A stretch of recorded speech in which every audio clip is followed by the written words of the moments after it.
and welcome back to my Christmas stories. This story is called The Christmas Party. Whoa, sounds like it's a party. Mr. and Mrs. Percy had 7 grandchildren: Mary, Carrie, Thomas, Willie, Bella, Fanny, and finally Sarah. She was the youngest of the children, and they all loved her very much. The children and their parents had been invited to eat Christmas dinner with their grandma.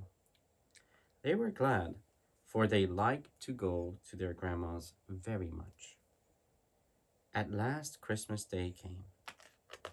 It was a bright, frosty day. Frosty the Snowman. The icicles that hung from the iron railing sparkled as the sun shone upon them, and everybody looked very happy indeed. The children all got to their grandma's very nearly at the same time. The first thing that they did was run up to their grandma and wish her a Merry Christmas Merry Christmas! and kiss her. Then they did the same to their grandpa. Merry Christmas! Then they all hugged and kissed each other and jumped about so much that some kissed noses and some kissed chins, and little Sarah was almost crazy with delight. Soon the bell rang for dinner. It was now quite dark, and the chandelier that hung over the table was lit. The tablecloth was so white and fine that it looked like satin. Would you like to know what they had for dinner? Yes. Well, I will tell you. First, they had some very nice soup. The children did not care for soup. Then they had some roast beef and a turkey. The children all took turkey. Then came something that was quite astonishing. What was it? What do you think it was? Hmm. It was a great plum pudding all on fire. What? It blazed away terribly, and Willie thought they had better send for the fire engines to put it out. But it was blown out easily, and the children each had a very small piece. Very soon they got up and went upstairs to the parlor. But what was that in the middle of the room? It seemed to be a large table covered all over with a cloth. What could it be?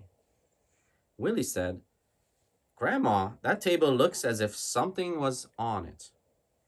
And little Sarah said, "Grandma, I guess Santa Claus has been here." "Yes, dear children," said their grandma. "Santa Claus has been here, and this time he looked very much like your grandpa. He will be up soon, and then we will see what is on the table." Oh, how the children did wish to peep. They could not look at anything else. They danced and jumped around the table and were in a great hurry for their grandpa. In a few minutes he came into the room and went to the table and took the cloth off.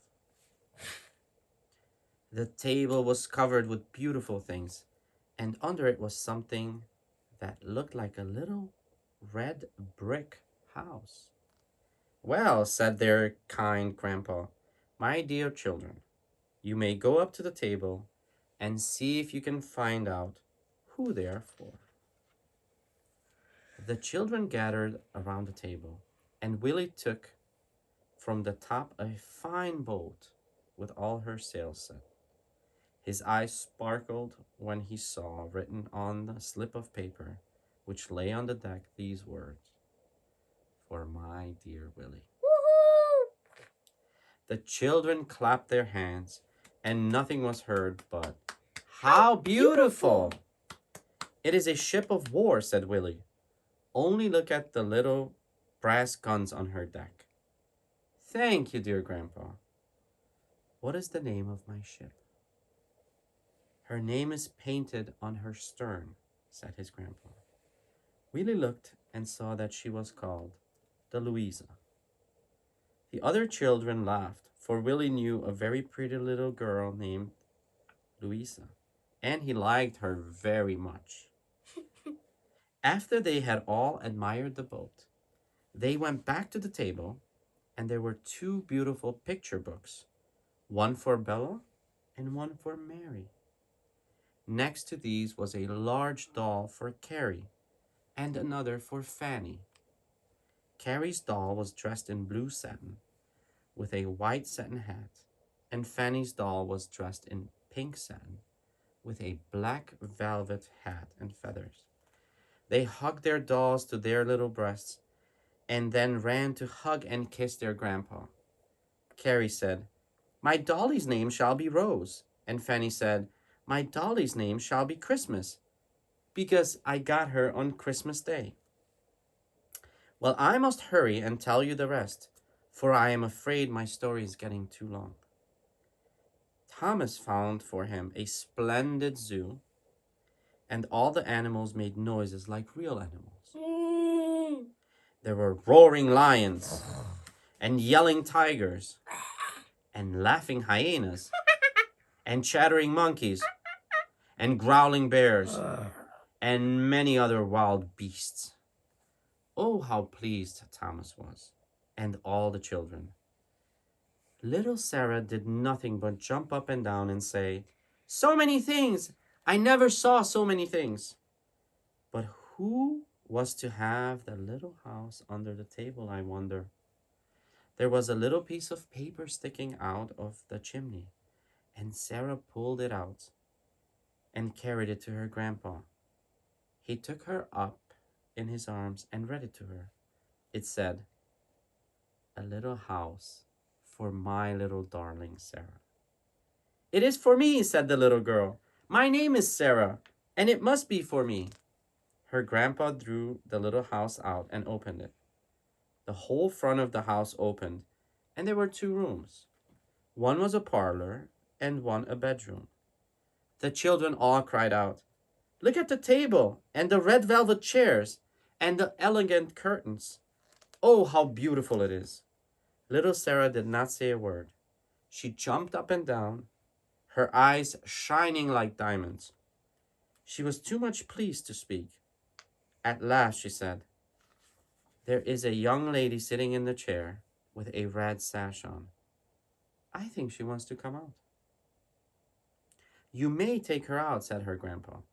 So Sarah took the young lady out, and then took up the chairs and sofa one by one, and smoothed the velvet, and looked at the little clock on the mantelpiece, and opened the little drawers of the bureau, and then she began to jump again. There was never such a happy party before. The children hardly wished to dance. They were so busy looking at their presents. But after a little while, they had a very nice dance. It was now quite late, and little Sarah had fallen asleep on the sofa, with the young lady out of the little house clasped tight. So they wrapped her up, doll and all, in a great shawl, and the rest put on their nice warm coats, and after a great deal of hugging and kissing, they went home happy and delighted. So ended this joyful Christmas day. Thank you very much for listening to my story. Please subscribe and turn on the notification bells to never miss another video.